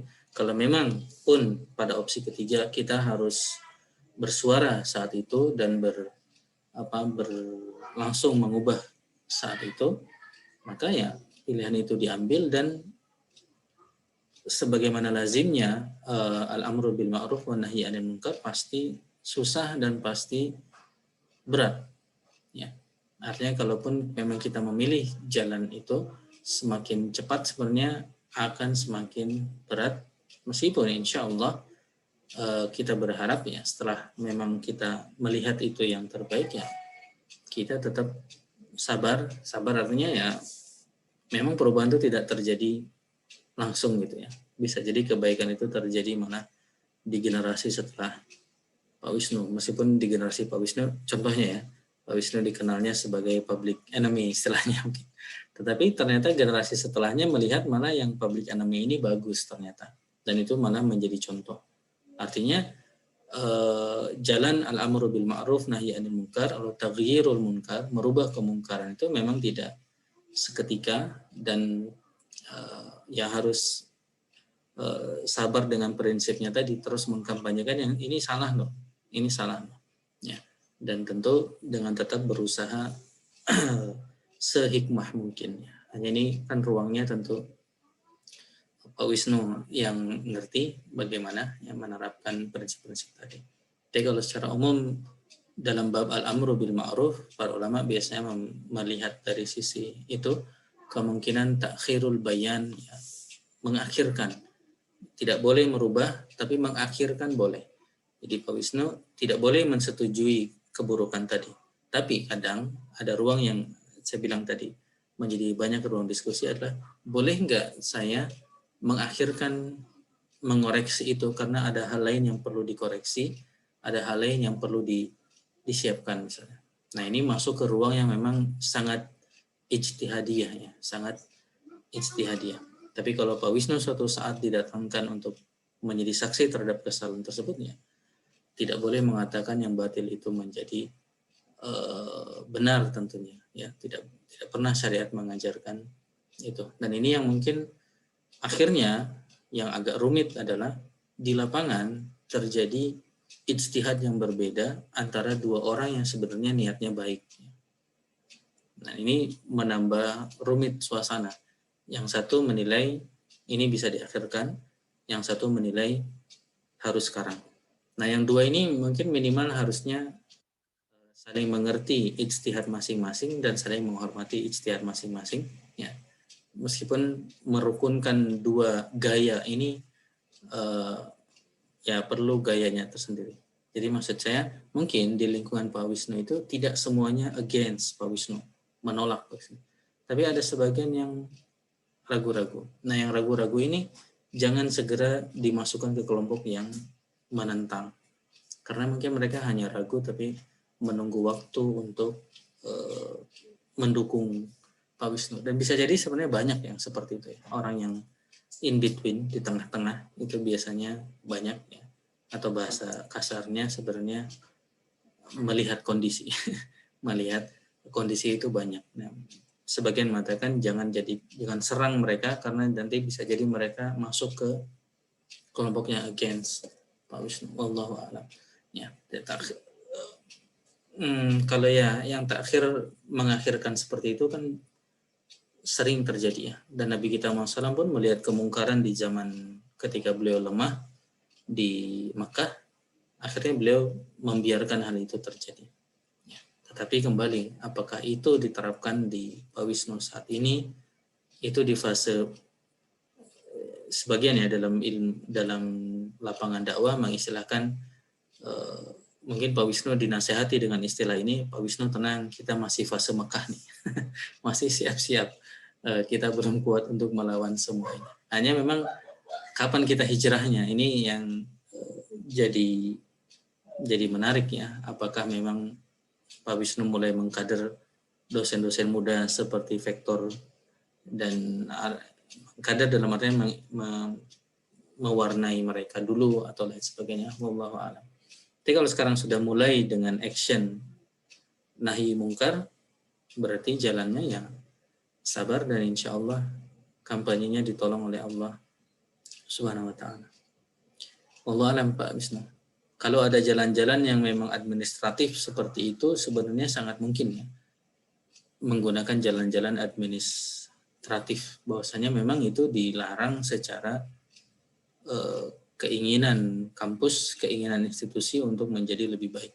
Biasanya kan dalam statement-statement administratifnya seperti itu ya, di kantor-kantor kita. Jadi kita tidak langsung memakai istilah syar'i, tetapi memakai pendekatan manajemen. Kita ingin akuntabilitas misalnya, dan lain sebagainya. Wallahu a'lam. Punten Pak Wisnu, ini sekedar ide aja. Mungkin Pak Wisnu juga dan teman-teman lain lebih banyak tahu tentang ini. Atau mungkin ada ini senior kita. Pak Wisnu mau komen lagi, silakan Pak Wis. Punten yang tadi. Ya, enggak, mungkin bukan terkait ini ya. Banyak sih terkait dengan ya contoh kegundahan. Misalkan soal saudara kita di FPI dan lain sebagainya. Saya tuh kalau diem aja itu apa saya nggak dosa gitu. Tapi saya nggak punya apa ya gimana ya, nggak punya daya dan upaya gitu. Terus kita semua pada diem semua. Organisasi semua pada diem semua, apa ini udah benar, apa ini fase Mekah, kan nggak seperti itu juga sebenarnya. Sebenarnya kan seperti itu. Sampai kapan kita itu akan kuat gitu kalau alasannya gitu terus gitu maksud saya. Contohnya ini saudara kita sudah jelas-jelas didolimi kan yang FPI itu perkara salah dalam nahi mungkarnya, tapi pemaksaan itu saja sudah kelihatan. Orang yang logis ya, orang biasa, orang awam aja bisa menilai kok ketidakadilan itu. Tapi kan kita diam saja ini, semuanya diam, nggak ada yang mempermasalahkan. Jadi seakan-akan tuh FPI ini dikucilkan itu, dibiarkan gitu. Jadi itu yang kadang-kadang saya itu sedih mikirinnya, tapi saya nggak punya daya apa-apa karena saya nggak punya organisasi keagamaan yang kuat dan sebagainya. Apa saya nggak ikut dosa itu melihat saudara-saudara kita didolimi kayak gitu, kitanya semua bilang masih belum punya kekuatan gitu. Bukan kekuatan untuk perang, bukan. Tapi diplomasi dan lain sebagainya itu kalau perlu juga menulis di koran-koran dan lain sebagainya gitu. Kalau nggak ada makin nggak ada yang merasa nggak ada yang menentang gitu. Jadi sejadi-jadinya kayak Abu Janda dan lain sebagainya itu kurang ajar kan itu. ya kan? Itu aja nggak ditangkap-tangkap. Nah, kayak gitu tuh gimana itu? Ya sedih lah pokoknya. sedih. Ya gitu ya, nggak tahu Pak Ustadz saya mau Pak Topan saya mau gimana lagi ya. Itu intinya tuh ke sana juga sebenarnya. Mirip-mirip lah, cuman ini di lingkup kecil, itu di lingkup yang lebih luas gitu. Sementara teman-temannya yang mungkin in between tadi atau bahkan sama visinya, karena mungkin menganggap itu fase Mekah atau apa belum saatnya dan sebagainya. Kapan saatnya, dari dulu juga gini terus gitu kan? Nganggap ya udahlah. Jadi kak seperti nggak ada pertolongan gitu loh. Yang pertolongan diam-diam sih boleh, tapi itu nggak akan menunjukkan apa ya? Islam ini kan punya izah gitu ya. Gitu. Islam ini punya izah. Ya, harusnya semua itu menunjukkan dukungan pada FPI gitu. Yang jelas gitu, tidak cuma apa ya, yang jelas tuh tulisan-tulisan semua sampai ulama-ulama semua ngomong kayak gitu, harusnya kayak gitu. Menurut saya sih, mohon maaf ini agak emosi saya. Iya Mas, jazakallahu khair. Kegundahannya kembali, semoga ya Allah SWT menolong kita berkontribusi ya, sesuai dengan apa yang bisa kita kerjakan insyaallah. Dan kegundahan itu juga semoga juga dinilai pahala di sisi Allah Subhanahu wa taala insyaallah. Insyaallah terus. Begitu ya Pak. Yang lain silakan. Di sini ya.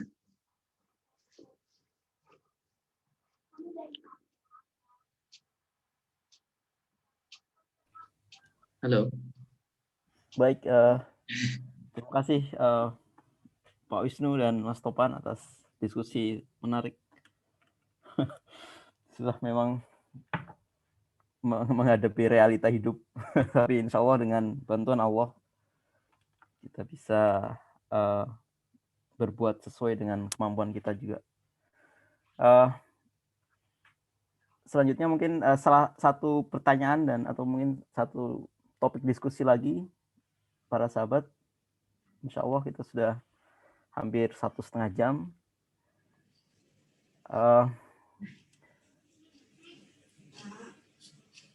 Jika tidak ada mungkin kita ada bentar so, di chat ada Kang Indra ada yang mau disampaikan? Oh iya, silakan Kang Indra.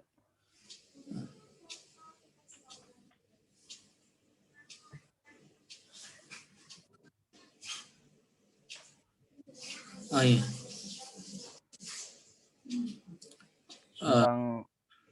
Tentang silakan Mas Topan tentang rasa malu. Jadi tentang sifat malu ya. Berdoa. Disebutkan malu pada Allah SWT, sifat malu bahwa pun dimiliki oleh Allah SWT, dan tentu Allah SWT yang maha sempurna dari sisi sifat malunya. Di antaranya malu ketika hamba berdoa dan tidak mengabulkannya ya, saat hamba itu turun ya. Tangannya turun tapi doanya tidak terkabulkan, maka itu masuk, dan tentu bagi Allah SWT itu yang paling sempurna. Tapi dalam definisi yang tadi kita sebutkan, rasa malu adalah yang yamna'u min taqsir, dari kekurangan dalam memberikan orang yang berhak. Jadi Allah merasa orang ini berhak karena telah meminta kepada saya, bahkan sampai mengangkat tangannya ya. Maka di situ Allah SWT malu untuk tidak memberikan hak orang yang telah meminta tersebut. Ya, jadi dengan makna yang serupa, tapi tentu walillahil masalul a'la, ya Allah SWT adalah permisalan yang maha tinggi, yang maha sempurna. Jadi malunya Allah tentu jauh lebih sempurna dari malunya kita. Dan ini pun tentu dengan sifat-sifat Allah yang lainnya kita bisa memahami hal tersebut ya. Misalnya Allah juga di satu sisi maha hakim tadi ya, maha bijaksana. Ini terkait kegundahan yang tadi ya.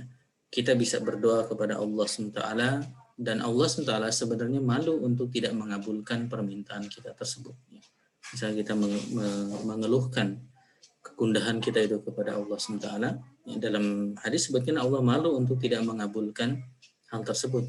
Tetapi ternyata ada sifat kadang ya, ada sifat lain dari Allah sementara itu Al-Hakim, Maha Bijaksana, sehingga Allah memberikan yang terbaik meskipun di luar kesadaran kita.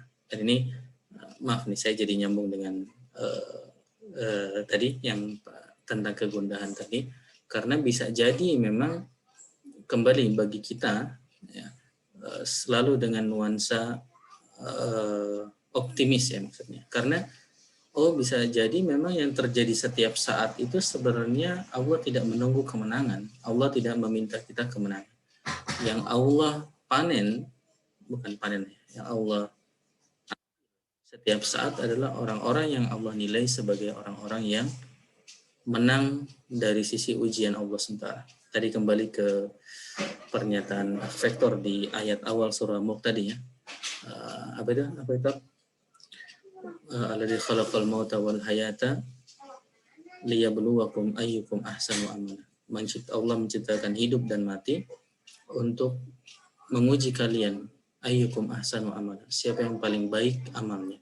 Jadi sebenarnya ujian kita itu menguji siapa yang paling baik amalnya, tidak pada siapa yang berhasil, ujungnya berhasil. Jadi ketika terjadi ketidakadilan, sebenarnya bisa jadi bagi orang yang terzolimi itulah kemenangan dia, dan dia terpilih pada saat itu menjadi pemenang. Dan kita jadi dengan mungkin kacamata seperti itu lumayan ada nuansa optimis bahwa memang yang bisa dilakukan termasuk oleh masing-masing adalah berusaha untuk menjalankan sesuai dengan lapangannya tadi, dengan lapangannya masing-masing tadi. Ya. Kalau kita berhusnuzon ya tadi orang-orang in between mungkin sedang membangun sesuatu, wallahu a'lam. Ya, dan nanti mereka masing-masing tentu akan ada ujiannya masing-masing ya. Allah akan menguji mereka masing-masing. Ya. Maaf jadi nyambung lagi karena kembali ke berdoa, karena tentunya segala kegundahan kita itu ujung-ujungnya kan kita keluhkan dalam artian mengadu kepada Allah SWT dengan bentuk doa. Dan mudah sebenarnya bagi Allah SWT untuk membalik ya, dan memilih siapapun untuk di antara hambanya untuk merubah semua itu. Tetapi ternyata qadarullah, atas hikmahnya Allah SWT menghendaki kondisi tetap begini ya. Dalam versi ayatnya itu Allah SWT menyebutkan liyattakhidha minkum syuhada, karena Allah ingin mengambil syahid-syahid di antara kalian. Allah memang by design mengadakan kondisi untuk melihat siapa yang tetap pada kondisinya, pada keistiqomahannya, ya, tentu sesuai dengan apa yang bisa mereka lakukannya, dan itu yang dipilih oleh Allah Subhanahu Wa Taala. Ya, meskipun tentu semangat untuk bisa betul-betul bisa merubah itu yang harus kita miliki ya. Kenapa nyambung terus ke situ ya Pak Wisnu ya? Sepertinya ya. Menarik. Saya jadi nanggapin dikit. Ya, tapi ya. itu bisa jadi juga ujian. Ya. Apakah sesolid apa berkumpulnya umat Islam dulu itu, terutama pemimpin-pemimpin. Dan itu bisa dijawab dengan bubarkannya FPI dan lain sebagainya.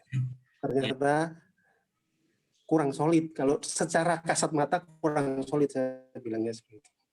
Gitu, Pak. Itu harus diakui, Mas. Itu kalau kita kan menilainya secara kasat mata ya. Kalau menilai sedang menyusun kekuatan kan kita nggak tahu.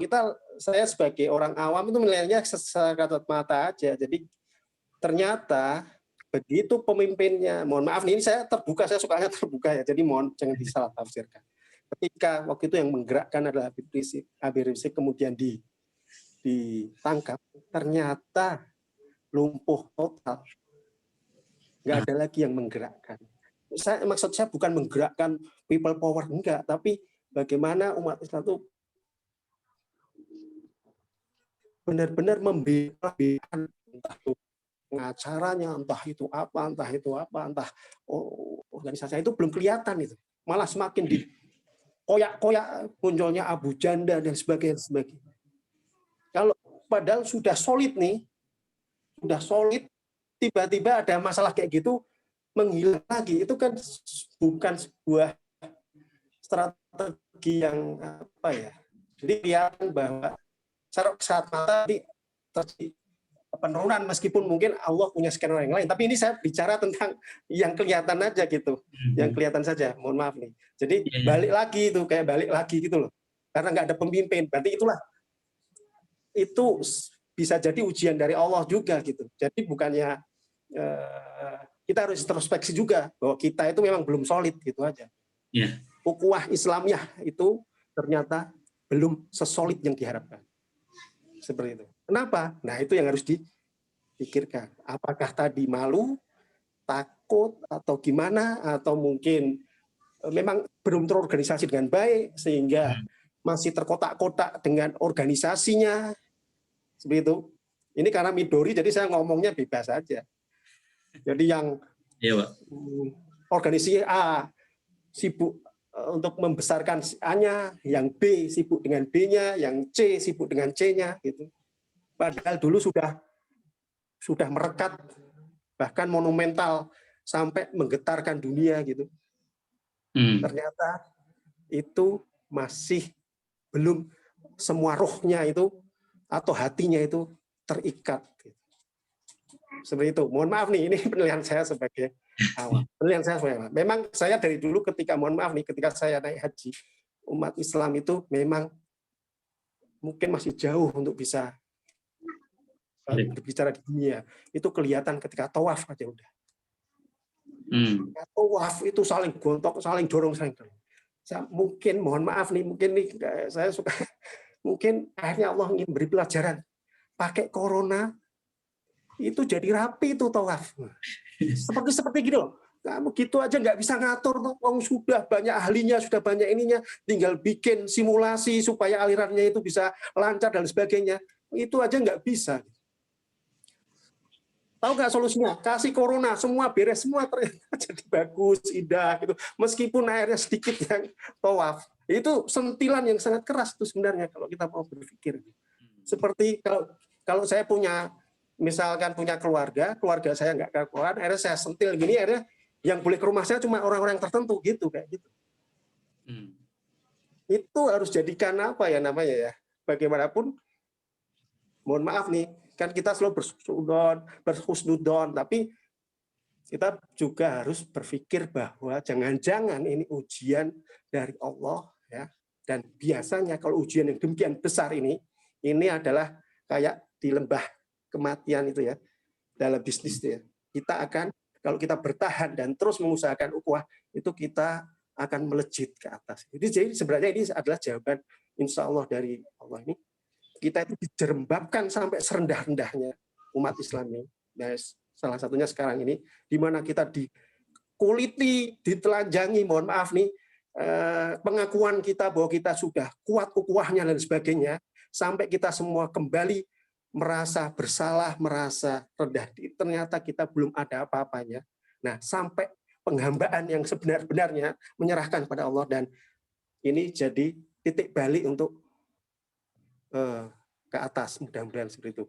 Tapi dengan syarat, yaitu tadi, harus menghilangkan sekat-sekat yang tanpa disadari sebenarnya memperjuangkan golongannya masing-masing. Itu kalau menurut saya. Mohon maaf nih. Ya, semoga semangat ini menular ke kita semua ya, untuk tentu berikhtiar berukhuwah dengan tanpa sekat tadi. Berukhuwahnya sebagaimana dipelajari dalam banyak hadis, lillahi ta'ala insyaallah. Ya, demikian jazakumullah khair Pak Wisnu, semangatnya semoga menular tadi, dan introspeksi terkait kondisi kaum muslimin ya, tentang persatuan ini memang kita perlu banyak istighfar ya tentang keadaan. Apalagi kita melihat kondisi tadi bahwa dan kondisi di sana, kalau teman-teman yang sobat ke sana, banyak hal yang perlu introspeksi, banyak hal yang perlu kita perbaiki ya, dan itu menjadi cermin bagi kondisi ini. Insyaallah.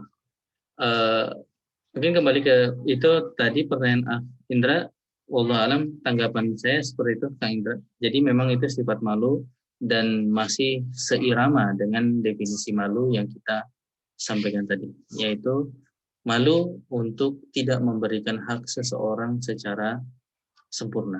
Dan itulah malunya Allah ketika tidak mengabulkan orang-orang yang berdoa sampai mengangkat tangannya lalu menurunkan. Meskipun kembali secara umum tidak berarti Allah tidak sempurna tentunya dalam hal itu, tapi Allah memberikan dengan hikmahnya sesuatu yang mungkin lebih baik daripada apa yang dia doakan, apa yang dia inginkan. Wallahu a'lam.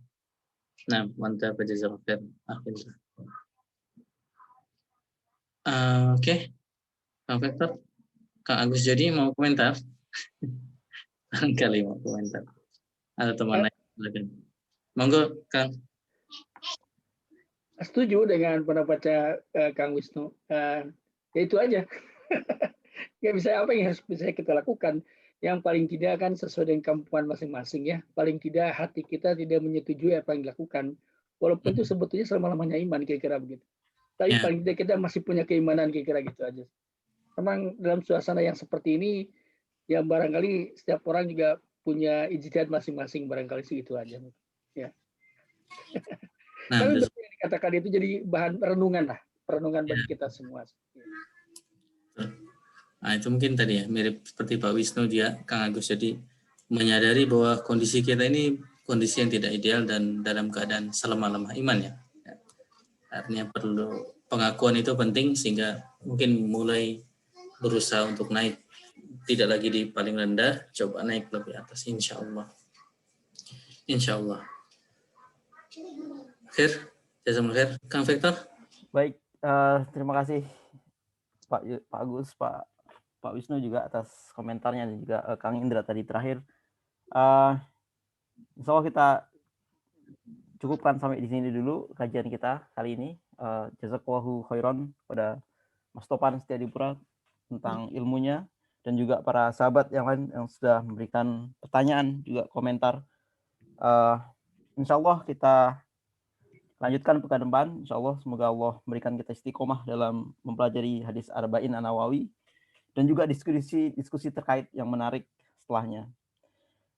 Kita tutup dengan doa kafaratul majelis. Subhanakallahumma wa bihamdika asyhadu alla ilaha illa anta astaghfiruka wa atubu ilaik.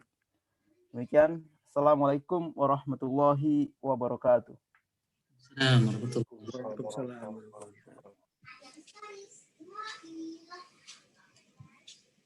Maaf.